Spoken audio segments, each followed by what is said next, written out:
Bersyukur kepada Tuhan kalau hari ini kita boleh bersama-sama dalam hadirat Tuhan. Amin.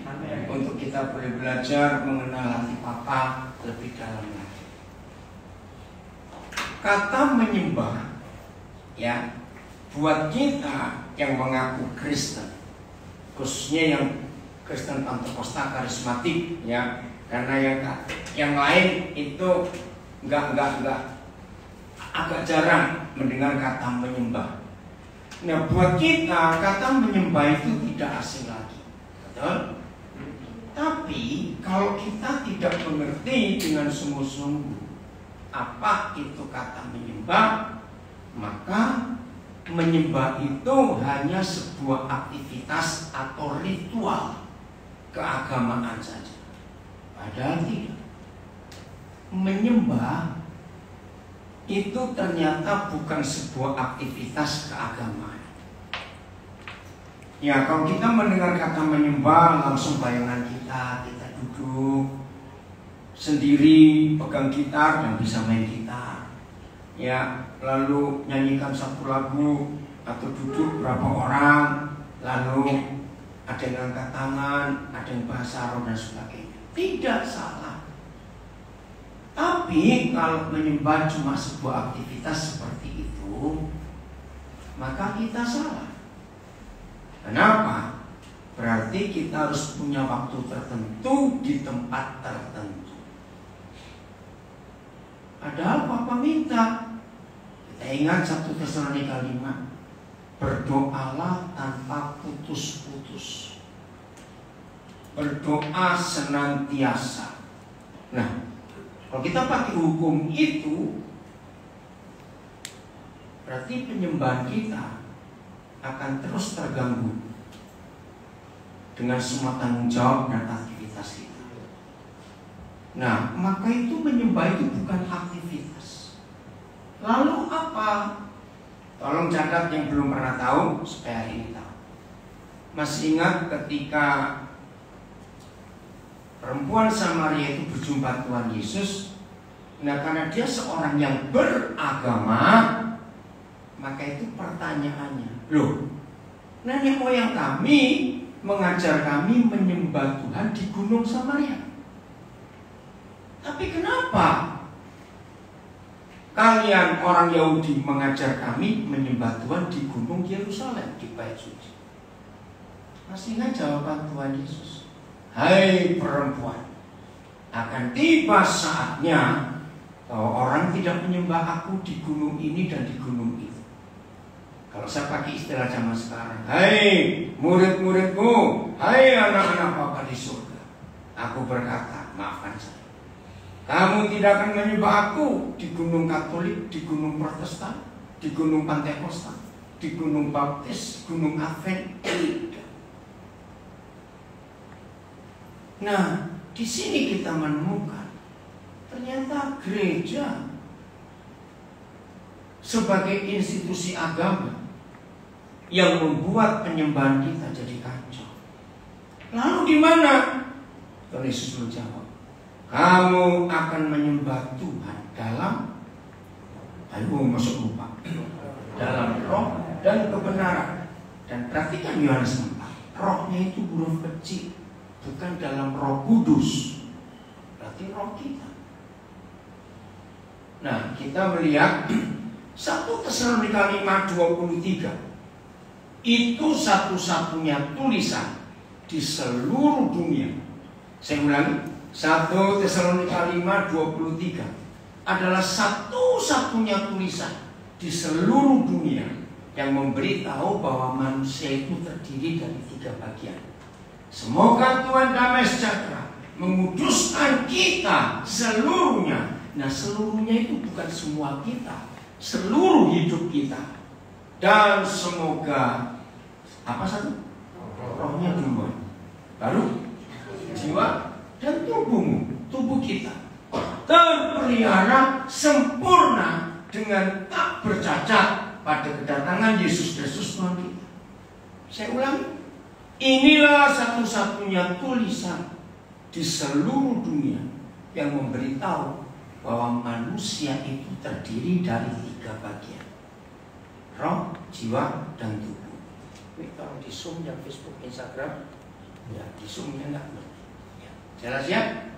Nah, Tuhan itu roh atau bukan? Nah, masih diskusinya Tuhan Yesus dan perempuan Samaria.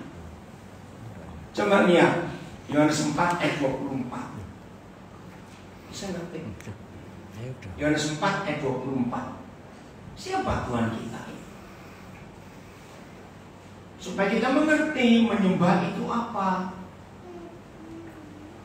Multimedia Yohanes 4 ayat 24. Bukan, Yohanes 4 ayat 24.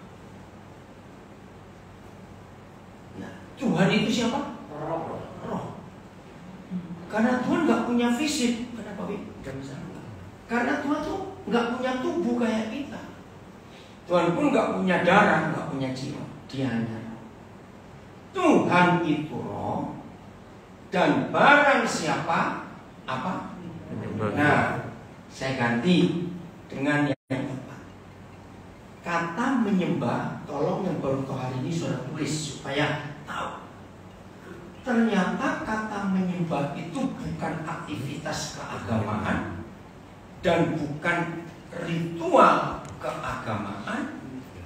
Gak apa-apa, baik dengerin. Kalau papa dengan ini nggak pas, nggak apa, ya. Kamu ikut aja pas. Mau kamu tanyakan ayatnya, kamu lihat ke situ, oke? Supaya nggak bingung ya. Lihat. Menyembah itu begini, catat. Hidup dengan Tuhan. Saya tanya, apa itu menyembah? Hidup dengan Tuhan. Jadi begini bunyinya. Tuhan itu roh. Dan barang siapa hidup dengan Tuhan, harus hidup dengan Tuhan dalam roh dan kebenaran. Nah, lihat itu. Tuhan itu roh. Roh besar, roh kecil. Besar. Tapi roh yang kedua, kenapa roh kecil? Ayo jawab. Karena itu kita, roh kita. Jadi kalau saudara dan saya ingin hidup dengan Bapa di surga, harus hidup dengan roh, bukan dengan fisik. Nah, coba jawab. Semua agama melakukan ritualnya, tuntutan syariat, syarat, peraturan agamanya dengan apa? Fisik. Lo betul tidak? Dengan fisik. Maafkan saya. Kalau aktivitas hidup kita dengan Tuhan menggunakan fisik yang hanya bisa dilihat oleh orang lain, ini pertanyaan penting. Bisa nggak kita pura-pura atau munafik? Lo jawab, ini penting. Bisa nggak kita pura-pura atau munafik? Nah, ini yang dihancurkan Tuhan Yesus. Maka itu kenapa Tuhan Yesus berkata, kamu kalau berdoa jangan kayak orang Farisi, panjang-panjang kata-katanya, pakai jubah-jubah keagamaan, terus di perempatan jalan, di pinggir jalan. Nah, itu agama. Satu-satunya hal yang tidak bisa dibuat pura-pura itu roh kita. Betul atau salah kalian? Kenapa roh kita nggak bisa dibuat pura-pura? Kenapa kalau kita melakukan apa saja nggak bisa pura-pura? Coba tahu saudara, saya belum tanya ahli sama siapa di sini. Oh, makanya tadi saya dapur nggak bau rawon. Sebenarnya lama. Saya 3 tahun ini nggak apa itu. Ya, yang kenal saya sudah tahu saya ngomong begitu. Maka itu saya tuh nggak pernah jaim, sok-sok enggak lah, saya itu apa adanya saja. Ya Yulia, karena tadi saya membaca gara-gara di ada tulisan si konsumsi Yuli. Yang nulis siapa? Kita nggak ada makanan. Nggak ada nulis siapa? Lo tanya ini. Jadi ada atau nggak ada? Konsumsi kan nggak harus nasi. Oh, konsumsi nggak harus nasi. Alasan ya. Ayo kita belajar hari ini dari Ibu Gembala Oikos Surabaya. Konsumsi itu nggak harus nasi, betul juga.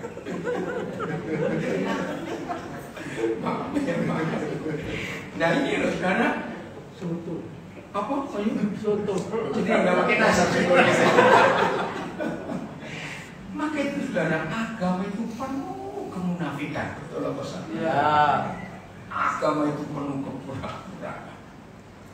Itu sebabnya kalau kita mau hidup dengan Bapa di surga harus hidup dalam roh kita, bukan fisik, bukan jiwa, mental. Nah roh ini nggak bisa dibuat pura-pura. Karena, kenapa roh kita nggak bisa diajak munafik? Punya Tuhan. Ayo jawabannya ada. Roh itu kepunyaan Tuhan. Roh itu kepunyaan Tuhan. Terorohan. Saya jawab kali itu. Apa? Satu frekuensi. Satu frekuensi. Hampir betul. Ini pasti orang fisika. Orang fisika satu frekuensi. Gini loh. Karena roh itu bisa melihat cuma Tuhan. Udah betul nggak? Kita aja nggak bisa melihat roh orang lain loh. Loh, lihat atau tidak? Nggak bisa. Maka itu hidup dalam roh itu pasti murni. Murni itu artinya kalau jelek-jelek benar, kalau benar benar. Roh itu nggak bisa diajak pura-pura. Betul? Maka itu dalam istilah Jawa blokosuto, transparan, tembus pandang. Catat. Manusia yang hidupnya transparan, nggak ada yang ditutup-tutupi. Setan nggak punya tempat untuk sembunyi. Mau sembunyi di mana? Mau semuanya terbuka kok. Ya. Maka itu saya ini senang hidup saya dikenal orang. Saya ini mau pakai pakaian apa aja, mau pakai apa saja, hak saya. Ya betul nggak? Diam saja. Maka itu saya kalau keluar rumah mendadak lagi pakai pakaian tidur, harus keluar rumah. Ya saya pakai, saya nggak perlu ganti dulu. Memang adanya itu. Kenapa? Ngejar orang belanja masalahnya. Loh, ngerti nggak? Lijo. Apa, Mas? Lijo. Lijo. Iya, lijo. Enak jual sayur dulu. Iya. Istri saya lagi sibuk, belanja. Gelasnya lagi pakai pakaian tidur. Saya keluar rumah. Nggak perlu ganti dulu. Hilang kalau dia ganti dulu. Kalau saya ganti dulu. Itu saya. Saya hidup terbuka dengan siapa saja. Karena saya ingin hanya Tuhan yang mengenali saya. Dan orang biar kenal saya apa ada. Ini penting sekali. Ya, minggu yang lalu saya ada di satu seminar dengan 300 hamba Tuhan di daerah Serpong. Saya belajar dari seorang hamba Tuhan dari Malaysia namanya Pastor Sayas. Dunia dalam bahasa Yunani itu kosmos, dunia besar. Ternyata kata kosmetik itu akar katanya kosmos. Wah, saya dapat hal besar. Maaf. Kenapa ada kosmetik? Ini masalah sama nih. Kenapa ada kosmetik? Yang sering pakai itu kok susah bener jawabnya. Kenapa sering pakai kosmetik? Apa? Bukan menutupi keaslian. Kok angel tenan jawab. Betul nggak? Orang pakai kosmetik itu supaya aslinya tertutup. Maaf yang punya toko kosmetik, jangan bangga saya. Pasti laku kok, tetap banyak yang mau beli kosmetik. Gak betul? Saya baru tahu. Oh, maka itu kosmetik itu, kalau saya ngomong di mana enggak ya? Ngomong nggak? Oh, aku jadi bentar. Si Rudi itu suaranya. Jadi orang yang pakai kosmetik, oh bosnya kosmetik, nggak apa-apa, tetap pakai. Orang yang pakai kosmetik karena ingin menutupi aslinya, dan nggak salah, nggak dosa. Betul? Kok nggak percaya juga nggak dosa, jadi ragu-ragu. Nah, cuma hidup dengan Tuhan nggak usah pakai kosmetik. Nggak ada yang ngamen. Kenapa? Hidup dengan Tuhan nggak perlu pakai kosmetik. Iya, karena yang Papa lihat yang di dalam, bukan yang di luar. Tapi boleh, bukan nggak boleh. Gitu loh. Saudara, ini hal penting. Saya cuma ceritain ya, jangan mikir macam-macam. Saya bersyukur punya istri yang nggak mahal. Mau pakai bedak merek apa saja dia nggak jerawatan. Karena ada istri mahal. Bedaknya harus merek tertentu, foundation merek tertentu, apa yang merek tertentu. Kalau nggak jerawatan. Makanya yang belum menikah saya pesan, cowok-cowok denger ya, carilah istri yang sederhana. Engkau pasti panjang umur. Yang belum menikah, yang sudah lanjut. Jadi kata kosmetik itu dari kosmos, dunia ini. Oh, pantas. Nggak salah. Ya, nggak salah. Saya ini kalau saudara melihat ya, saya ini suka fashion, betul nggak? Lihat cara saya apa. Itu bukan suatu keharusan buat saya. Ada dipakai, enggak juga enggak apa. Betul ya? Enggak percaya sudah. Ada Abu David tuh di sini baru ya. Kita sama siapa? Mana? Oh, ada di belakang. Oh, tak kira orang Oikos. Ternyata gaji berapa dia? Ada orang Makassar sebelum itu. Ngomongnya ini orang Makassar tadi. Lanjut, saya betul nggak tahu betul kamu di situ. Nah, Tuhan suka yang asli, nggak suka yang dipoles. Lo betul tidak? Begitu ada ilustrasi bagus sekali. Satu hari ada seorang ditabrak mobil meninggal. Waktu itu dia umur 40-an, maaf ini perempuan. Nah, begitu sampai ke surga, malaikat ngecek, namamu nggak ada. Loh, kamu ini siapa? Disebut nama, aku ini. Periksa lagi buku kehidupan, nggak ada nama. Lalu saya suruh apa? Balik dulu. Nah, bulan Juli lalu waktu saya ada di Pekanbaru, saya baru dengar satu khotbah dari pendeta Ginting.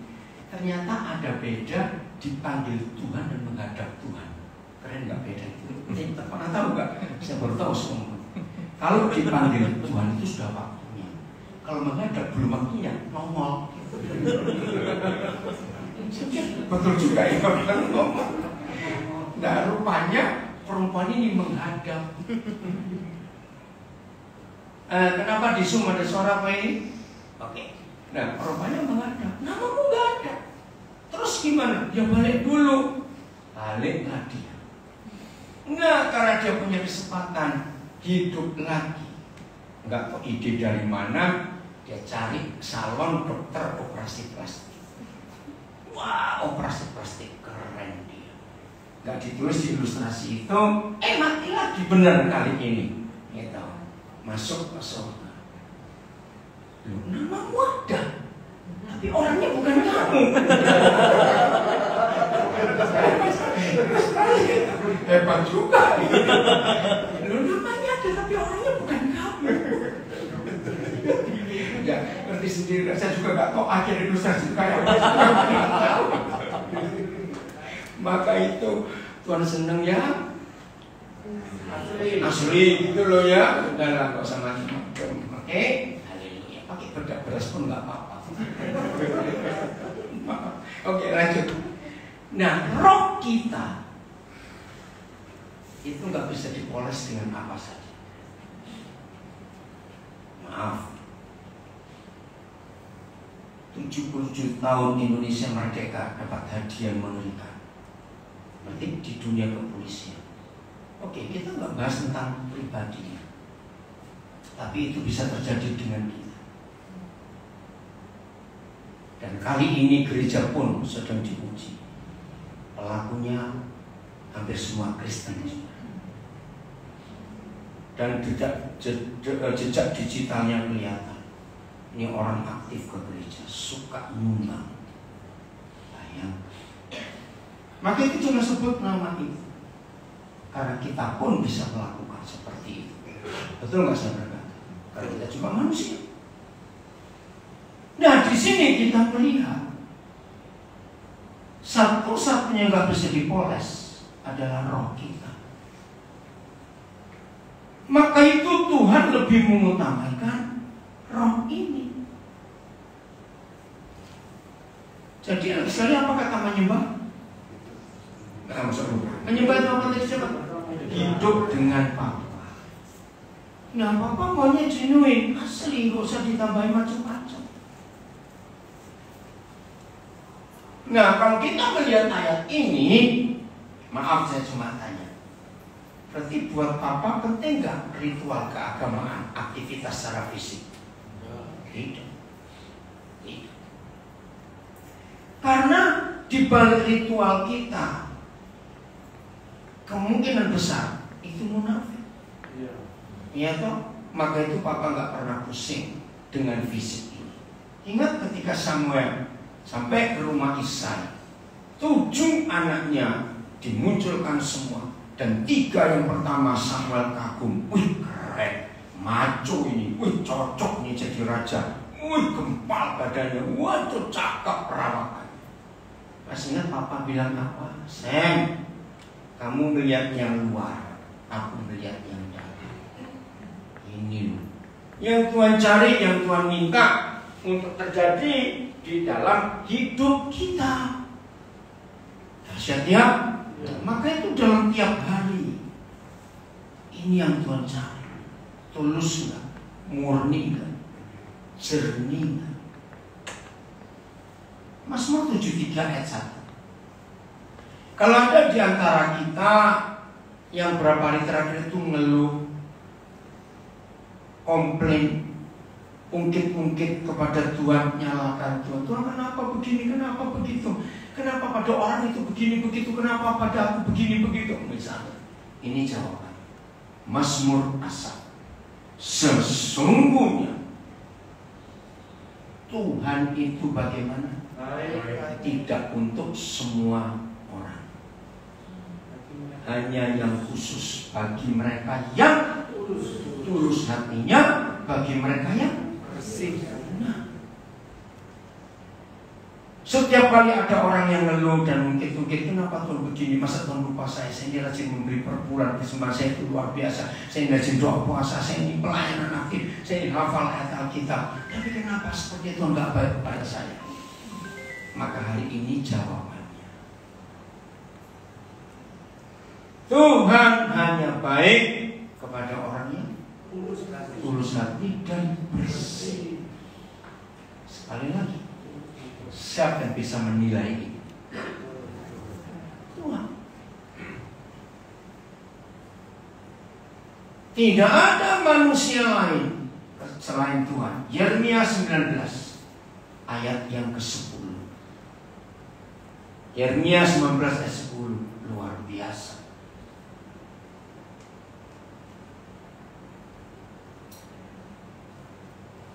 Oh, Pak, hari ini 2 David yang pegang komputer.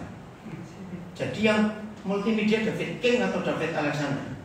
Oh, yang King. Makanya ini bingung, kira kamu tuh multimedia. Oh, kerja 2 David kebetulan ini kan. Oke. Hah?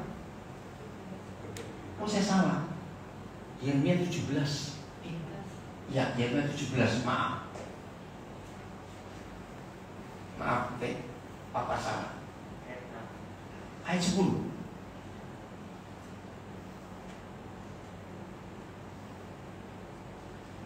Nah, siapa Papa kita di surga? Jangan main-main dengan dia. Terus kita bohongin dia, kita nipu dia dengan aktivitas keagamaan kita. Aku Yahweh yang baca yang menyelidiki hati, yang nah, mau lari kemana? Bet, ada terjemahan lain nggak di laptopmu? PSI? Cuma bahasa Indonesia. Kok di situ nggak ada aplikasi Sabda? Sabda ada nggak? Cuma ada 3 Oh ya udah, saya cari. Tolong di downloadnya aplikasi Sabda, unduh. Jadi kalau papa kita itu bukan cuma pemberi berkat, bukan cuma penyembuh, bukan cuma penolong, tapi apa kerjaannya? Nah, kalau saya pakai istilah papa kita itu KPK-nya hati. Tahu KPK? Komisi Pemberantasan Korupsi. Ini yang terakhir minggu lalu, Rektor Universitas Negeri Lampung bisa ketangkap. Itu sampai habis itu pengen tahu KPK itu caranya ngendus pakai apa? Ya kejadiannya di Lampung, orang Lampung kok bisa ketangkapnya di Bandung. Nah kalau ada yang tahu, tolong beritahu saya, pengen tahu. Laporan. Ya laporannya dari mana kok bisa? Gitu. Oke lah, hebat. Nah, tapi gobloknya orang-orangnya. Kok nggak kapok-kapok? Sudah banyak yang ketangkap tangan. Jawabannya ya duit, itu aja sudah. Kita hati-hati dengan duit. Jadi kalau papa kita itu penyelidik hati dan penguji batin,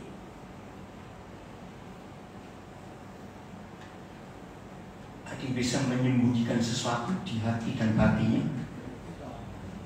Saya tanya, ada yang bisa menyembunyikan sesuatu? Nggak bisa. Itu kerjaannya. Maka itu dia benci orang munafik. Dia lebih mengasihi orang berdosa. Orang pura-pura dia benci karena dia tahu semua kok dibohongin. Maka itu jangan hidup dengan Tuhan dengan aktivitas fisik kita. Terus untuk memberi balasan kepada setiap orang setimpal dengan tingkah langkahnya, setimpal dengan hasil perbuatannya. Nah, ada banyak ayat seperti ini saudara cari karena waktu. Maka itu mengapa di dunia gak ada hakim yang adil? Karena satu ini, hakim akan adil dan pengadilan hanya sekali selesai persidangan. Kalau Tuhan memberi kuasa dan mandat kepada hakim, bisa baca hati orang. Betul atau salah kalimatnya? Maka itu sejak kasus 8 Juli sampai tadi pagi ribut Indonesia dan dunia gara-gara kasus kepolisian ini. Ya karena nggak ada yang bisa baca hati. Maka itu Tuhan gak suka kepura-puraan. Lalu apa yang kita pelajari mulai hari ini? Hiduplah dengan tulus apa adanya. Kalau hati kita, roh kita bisa tulus, maka mental kita jadi bersih. Betul ya?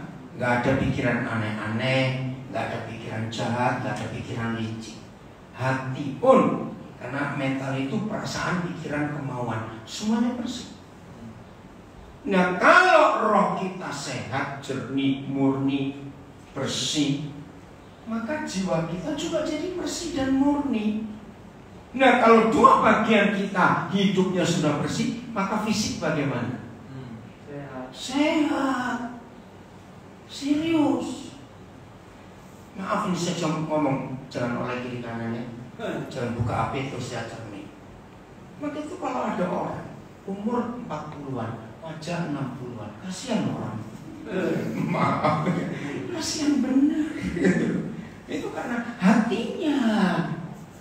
Maka itu firman Tuhan berkata, hati yang gembira adalah obat.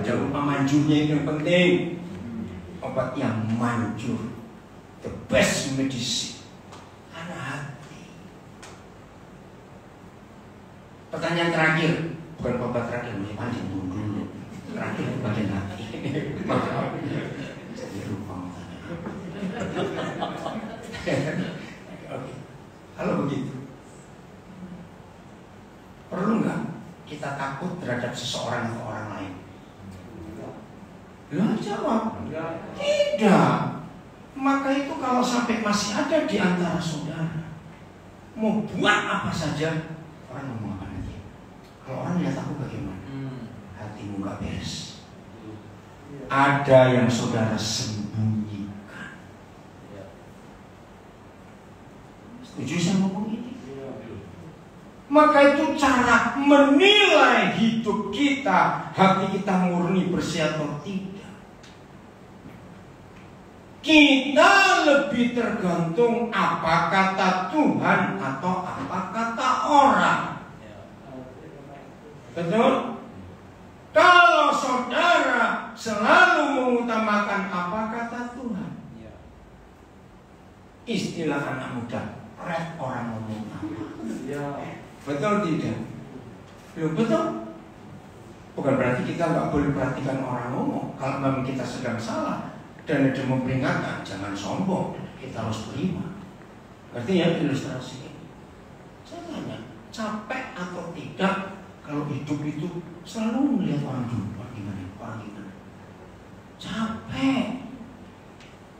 Dan orang-orang di sekitarnya akan salah semua buat dia. Sebab orang kayak begitu akan salah tingkah. Betul? Dan orang salah tingkah itu lucu loh tambah. Jangan coba ini. Benar, orang salah tingkah itu jadi lucu. Gerak-gerak itu kelihatan. Ada apa? Relax. Yang penting kita yakin aku nggak buat salah. Bukan untuk sombong. Kenapa? Kenapa? Nah, kok gini-gini kenapa? Karena sini kalau ngajar perhatikan orang itu sesuatu yang diperlukan. Ngerti sampai di sini? Nah, jadi jangan menyembah Tuhan di gunung Katolik, gunung Protestan, gunung Advent, gunung Reform, gunung GBI, gunung Petani, gunung apa saja cari sendiri lah. Bisa panjang-panjang ngomong masalah nanti. Tapi menyembah Tuhan, hidup dengan Tuhan di kepala. Jadi itu Yohanes 4. Roh kecil dan kebenaran. Kebenaran adalah firman Tuhan. Gampang kalau sudah begitu. Nah, kalau saudara dan saya sudah sampai ke taraf ini, percayalah setan gak akan pernah ketemu tempat untuk sembunyi.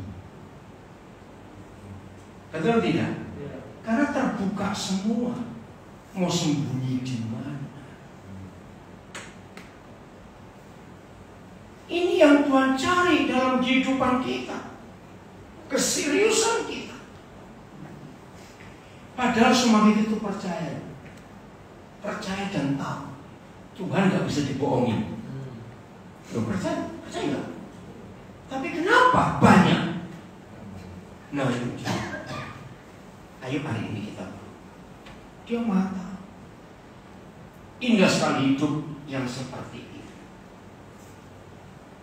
Kemarin siang pesawat kami delay, kami bertiga, saya, istri saya, dan satu saudara dari Jogja, Ibu Peti. Delay 3 jam lebih. Ya. Kami duduk di sebuah kafe di Makassar. Nah, waktu itu mereka dua ke toilet, saya masih duduk persis di samping meja saya, kami duduk tapi ada lorong aja. Terus suami istri, ya saya tuh nggak muping, cuma di situ jaraknya nggak sampai 1 meter. Ya dengar, telepon nangis. Keduanya sehat, jadi USG ini perempuan, terus nangis lagi, suami suka bingung. Aduh, saya ngeliat gitu tuh, saya tanya papa saya harus buat apa ini? Nah, akhirnya saya buka pembicaraan. Ternyata ibunya si istri itu baru meninggal di Sidoarjo. Dia pejabat pembuat akte tanah orang Sidoarjo, tapi ditugaskan di Gorontalo. Semalam dengar kabar ibunya kritis, maka paginya mereka berangkat. Ternyata pesawat delay, ibunya meninggal. Tadi paginya, waktu mereka di pesawat dari Gorontalo ke Makassar, ada kandungannya lagi. Akhirnya saya tawarkan. Saya tahu Bapak Ibu Islam, saya pendeta. Boleh nggak kami berdoa? Silakan. Ternyata keluarga istri ini dari keluarga Kristen. Oke, itu bukan urusan kami. Saya minta istri saya, Peti, untuk peluk. Istri saya mendoakan kandungannya. Terus. Nah, selesai doa, istri saya ngomong, Betty memberi penghiburan. Oh, ternyata pemakaman sedang berlangsung. Saya tawarkan, kalau pakai Zoom kan? Ternyata mereka bisa pakai video call. Nah, saudara cuma duduk begitu saja. Maka itu setiap kesempatan kalau kita hidup dengan Tuhan, pasti Papa akan beri tugas kita sesuatu. Akhirnya agak lama, para dealernya 3 jam. Kami satu pesawat. Nah, pas masuk pesawat, terus berpikir dia tertawa-tertawa ternyata. Aduh, saya lihat dia bisa tertawa. Tertawa apa dia? Lupa. Terhibur bukan? Dari nangis kayak begitu. Nah, padahal cuma sebentar gitu aja. Tapi kita bisa jadi berkat. Saudara, kalau Tuhan tahu kita ini tulus, kita ini apa adanya, Papa itu pasti gampang berbicara kepada kita. Amin. Amin. Karena kita terbuka dengan Dia dan Dia tahu akan keadaan kita. 1 Tawarik 29. Coba Fit dari ayat yang ke-16 atau 17. Doa Daud sebelum dia meninggal. 1 Tawarik 29. Coba Ramon bantuin Papa. Coba dia doa tentang hati itu. 1 Tawarik 29, 16 atau 17. Ada Fit? Ayat berapa? Oh ya, coba 17-nya. Betul, ini salah satu. Nah, ini dia. Mengapa menjelang dia meninggal, dia bisa ngomong seperti ini kepada Yahweh Tuhan? Aku tahu ya Tuhanku, bahwa Engkau adalah pengujian. Pertanyaan, Yeremia dengan Raja Daud pernah ketemu nggak? Loh, coba jawab. Tidak, karena zamannya beda. Tapi mengapa dua saudara kita ini bisa tahu siapa Bapa di surga? Aku tahu ya Tuhanku, bahwa Engkau adalah penguji hati dan berkenan kepada keikhlasan. Ikhlas dari bahasa Arab. Apa kata lain ikhlas? Tulus. Apa adanya, transparan, nggak neko-neko, nggak macam-macam.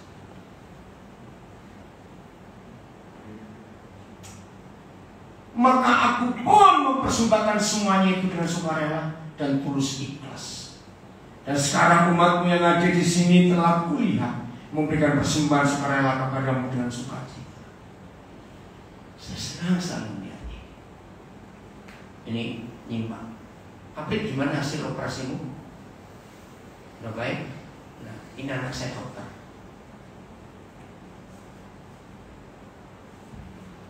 Tugasnya sangat jauh di pedalaman dan hanya bisa ditempuh dengan motor atau jalan kaki ke kampung-kampung.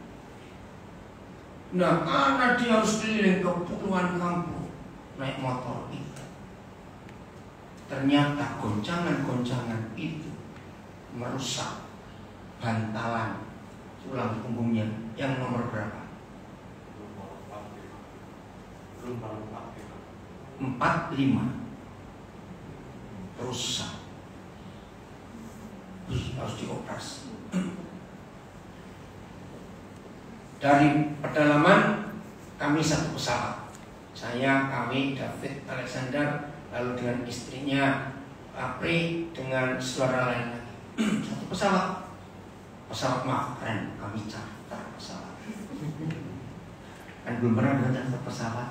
Ayo ke pedalaman supaya keren dikit, charter pesawat.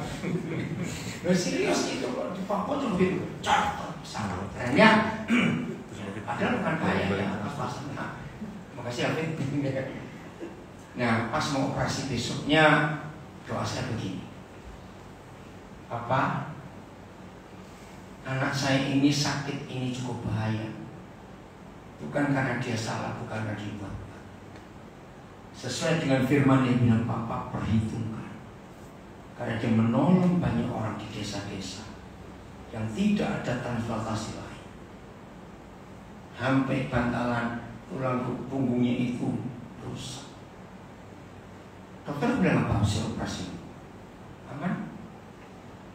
Bulan September kemarin. kembali lagi. Tapi sekarang kamu nggak ada masalah apa-apa.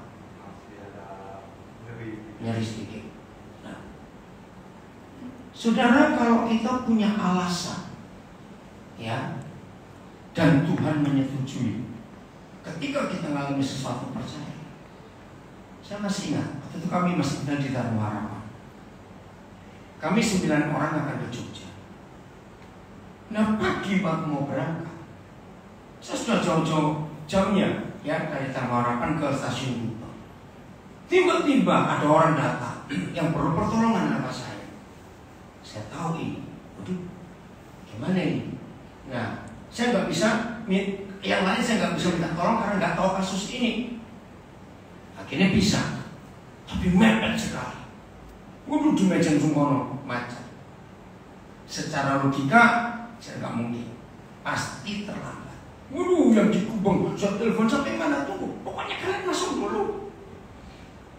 Saya cuma ngomong gini, Papa tahu saya nggak sengaja telat, tapi ada umatmu yang perlu. Biar kemurahanmu yang bekerja. Saudara, luar biasa.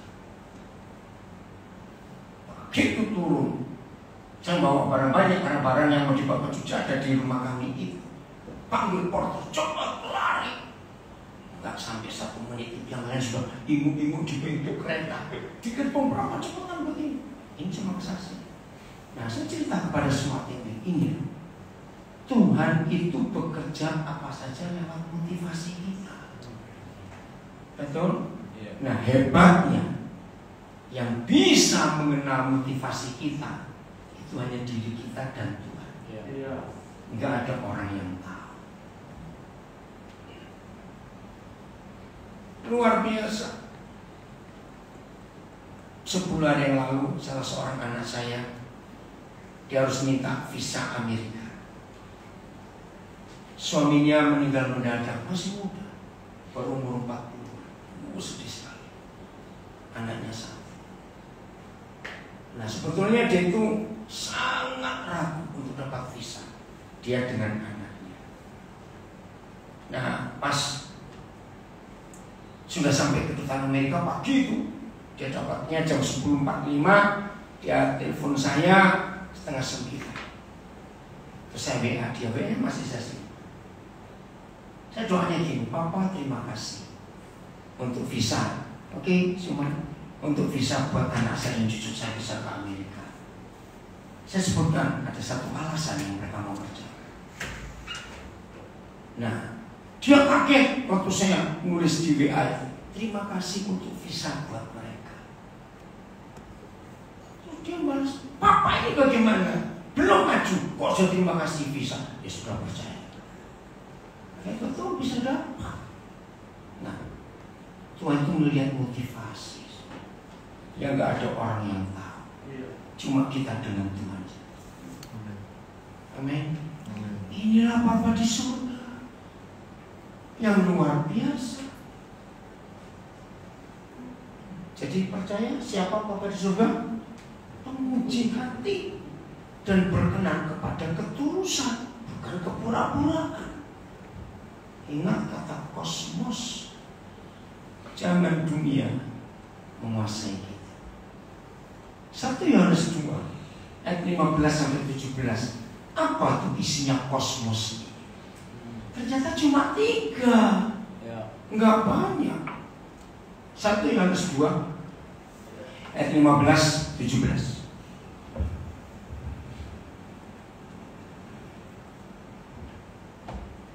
Janganlah kamu mengasihi siapa? Duh, baca ditanya.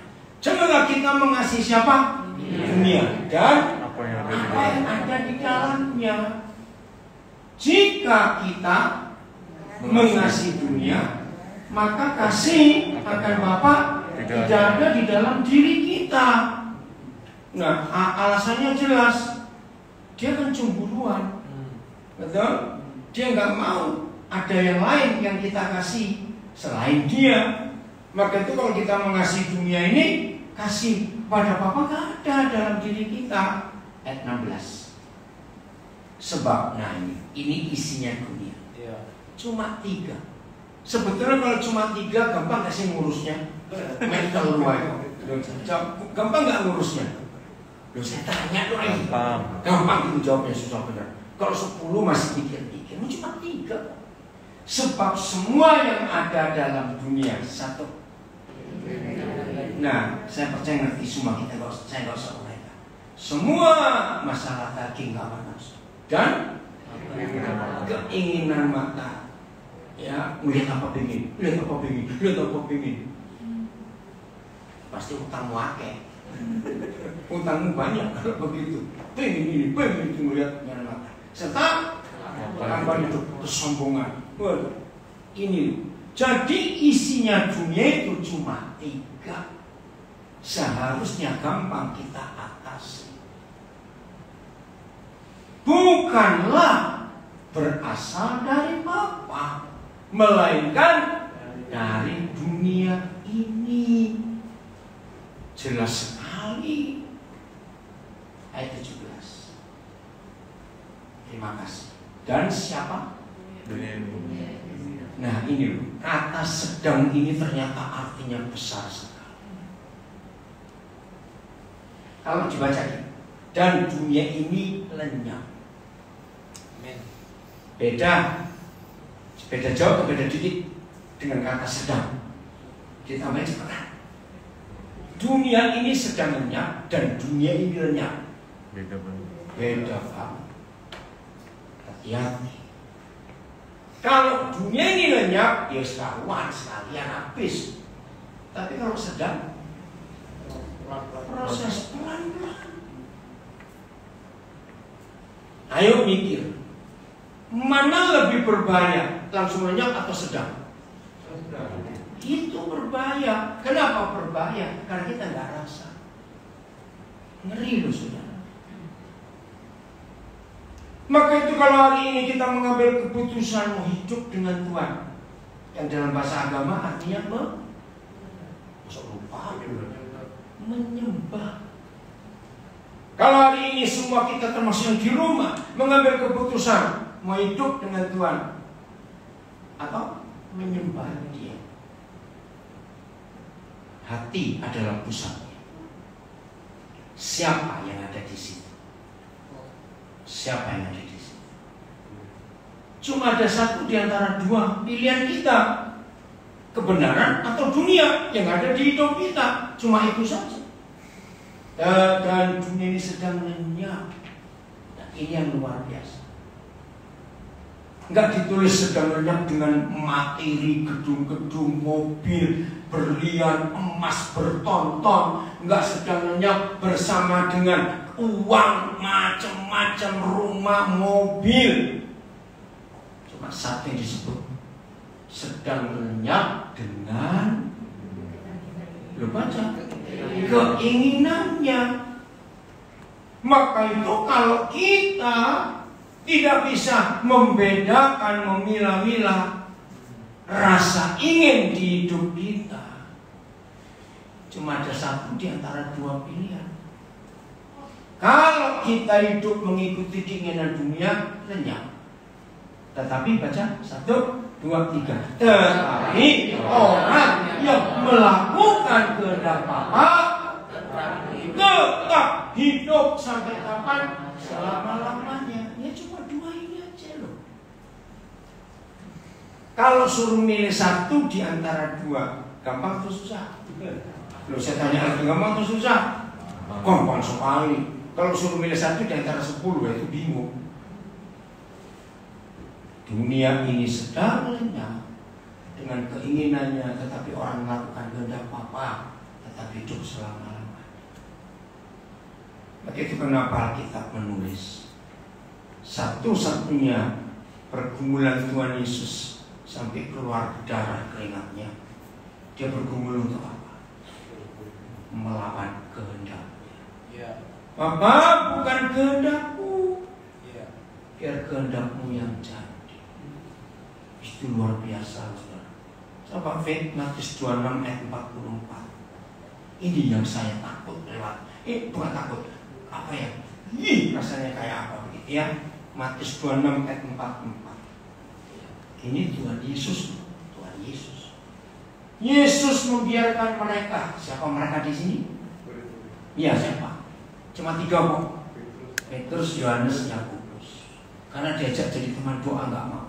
Yesus membiarkan mereka di situ, lalu pergi dan berdoa untuk ketiga kalinya dan baca ini penting dan mengucapkan doa yang itu juga.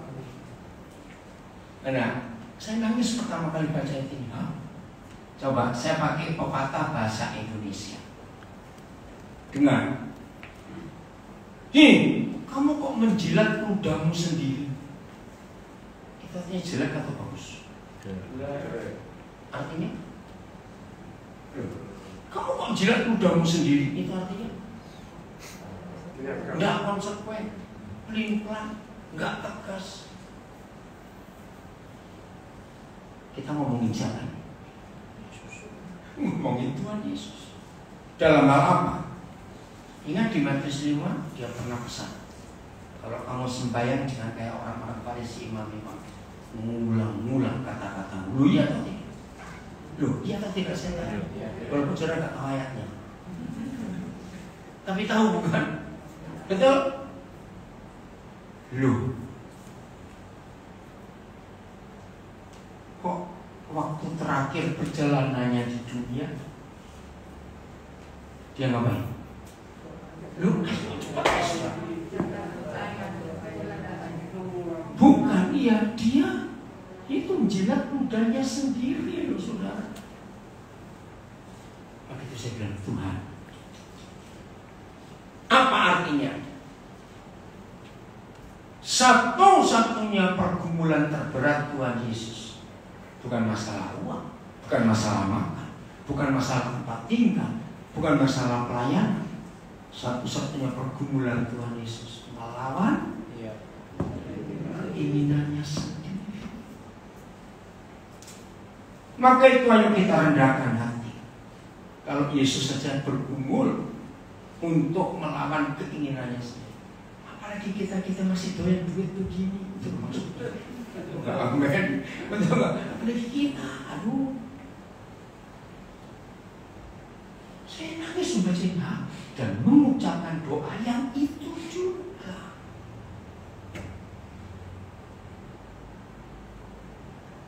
Maka itu ayo kita lawan keinginan kita dari kesombongan hidup kita. Kosmos tadi sudah, hiduplah apa adanya. Yang penting Tuhan tahu hati. Maka percayalah kalau saudara dan saya bisa hidup seperti ini. Yakin gak? Hidup itu ringan. Kenapa ringan? Karena gak tergantung orang ngomong apa. Relax. Iya toh, santai. Tidur nyenyak. Kenapa isinya tertawa sendiri? Iya toh, makan juga enak, nggak peduli. Aduh, luar biasa. Dan kepada orang yang bloko suto, yang transparan tembus pandang jobon jeruk podo, luar dalam sama mulut hati sama, hati mulut sama. Kepada orang seperti itu, Papa itu berkenan sungguh. Hatinya bersih, gak ada kepura-puraan. Maka itu hari ini kita ambil putusan ini. Ayat terakhir, Matius 26 ayat 2. Mazmur 26 ayat 2 dan Mazmur 139 ayat 23. Satu dulu. Mazmur 26 ayat 2. Kenapa? Katanya Tuhan Maha Tahu. Dia tahu isi hati kita. Ujilah aku ya Yahweh, dan teslah aku. Yang betul itu tes. Prove me. Test me bahasa Inggrisnya. Selidikilah batinku dan hati. Saudara tanya kan, loh, Tuhan Maha tahu nggak? Tahu isi hati kita? Dia penguji hati, penyelidik batin. Kok ada doa begini? lagu ini ayatnya jadi lagu digubah oleh Pak Insinyur tahun 90 berapa ya? 92 kalau nggak salah. Ujilah aku Tuhan ya.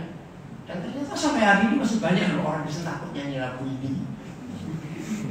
Sering gak berani doa kayak gitu. Uji aku Tuhan, tes aku. Itu masih banyak takut, yang takut bertobat tadi. Kok usah takut? Nah, karena Tuhan walaupun tahu, catat, nggak bisa dobrak. Ini yang saya tahu. Iya. 139 ayat 23 Mazmur. Ini doa yang luar biasa. 139 ayat 23. Ayo baca sama-sama. 1, 2, 3. Sedikilah aku ya Tuhan dan kenalah hatiku. Ujilah aku dan kenalah pikiran-pikiranku. Ayat 24. Lihatlah apakah jalanku serong dan tuntunlah aku jalan yang benar. Aneh nggak doa? Aneh. Tapi tidak aneh karena Papa kita walaupun tahu, dia nggak pernah dobrak hati kita dan tidak pernah maksa kita. Ayatnya di mana? Gak usah dibuka semua. Wahyu 3:20. Lihat, aku berdiri di muka pintu sambil ketok. Barang siapa dengar suara ketokanku dan buka pintu, aku masuk. Ini kan ayat yang aneh sekali. Pertanyaannya, walaupun kuncinya 14 nggak dibuka semua, Tuhan Yesus bisa masuk nggak? Bisa dia Tuhan. Percaya cuma sebel, pintunya roboh. Nah, ini logika anak-anak. Loh, ngapain dia tunggu orang ketuk pintu baru masuk? Saya belajar apa kita itu Tuhan yang paling sopan, nggak pernah maksa. Maka itu walaupun dia tahu, tetapi dia tunggu saudara dan saya. Aku kamu izinkan nggak? Kalau iya aku kerja, kalau enggak. Maka itu dengan kebenaran saya menemukan ternyata Tuhan tidak maha kuasa terhadap manusia. Kaget bukan? Tuhan tidak maha tahu terhadap manusia. Loh kok bisa? Tuhan itu maha kuasa kepada binatang dan tumbuh-tumbuhan dan alam. Kenapa? Antara binatang dengan kita, siapa bisa berkata tidak kepada Tuhan? Jawab. Siapa bisa berkata tidak kepada Tuhan? Kita. Binatang nggak mau, nggak bisa. Begitu misalnya. Daniel ke kanan, mau saya ke kiri, terus kanan goblok. Lo ngerti ilustrasi itu? Gitu tidak? Enggak, dia cuma sedih. Maka itu doalah, periksa aku Tuhan, kenali hatiku, bengkok enggak, lurus enggak. Baru dia akan bekerja dalam hidup kita secara luar biasa. Maka kesimpulannya, apa saja yang saya rasakan berat hari-hari ini, kenapa begini, kenapa begitu, kenapa banyak masalah. Sekarang tahu sebabnya. Tulus enggak hati? Bengkok enggak? Lurus enggak?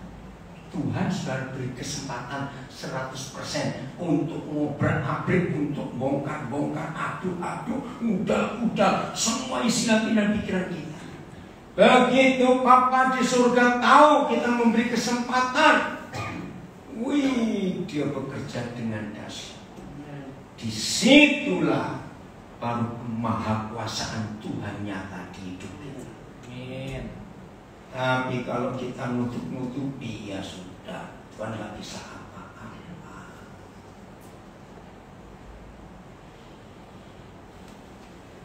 Sebelum saya serahkan pada Ibu Gembala, saya suka lagu ini.